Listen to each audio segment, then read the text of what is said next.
Subscribe करें हमारे channel को। मजेदार और मोटिवेशनल स्टोरी वीडियोस के लिए पत्थर से मूर्ति बनने तक का सफर।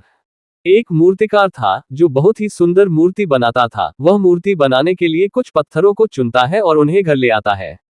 जब मूर्तिकार पत्थर को मूर्ति बनाने के लिए उस पर छेनी और हथौड़ों से वार करता है तो पत्थर के अंदर से दर्द भरी आवाज आती है, आह, मुझे बहुत चोट लगी है। Motivational story in Hindi for success 2024। तो मूर्तिकार उस पत्थर से कहता है, अभी थोड़ा दर्द सहन कर लोगे तो आगे चलकर लोग तुम्हारी पूजा करेंगे। फिर मूर्तिकार जब पत्थर पर फिर से छेनी हथौड़े से काम करता है तो वह पत्थर टूटकर बिखर जाता है।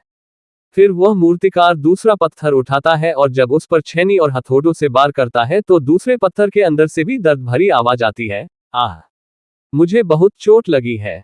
तो मूर्तिकार उस पत्थर से कहता है, अभी थोड़ा दर्द सहन कर लोगे तो आगे चलकर लोग तुम्हारी पूजा करेंगे।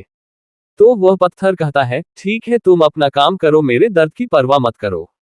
फिर वह मूर्तिकार उस अपना काम करता है और पत्थर को अच्छा आकार देने के लिए उस पर छेनी हथौड़ों से प्रहार करता है और पत्थर रोता रहता है लेकिन टूटता नहीं है।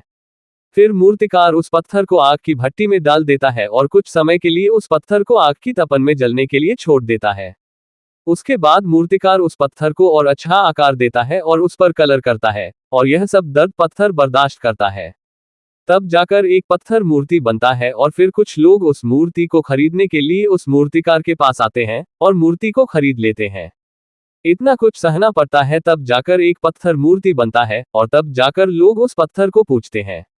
इसी तरह जब एक पत्थर को भी अपने आप की पूजा कराने के लिए छेनी हथौड़ों और आग की भट्टी में जलना पड़ता है तो फिर एक इंसान को भी खुद को सफल बनाने के लिए मेहनत की भट्टी में झोंकना पड़ेगा। सीख, मॉरल ऑफ द स्टोरी। जिस तरह एक पत्थर को मूर्ति बनने के लिए तपना पड़ता है उसी तरह हर इंसान को सफलता पाने के लिए मेहनत की भट्टी में तपना पड़ता है, तब जाकर ही सफलता मिलती है।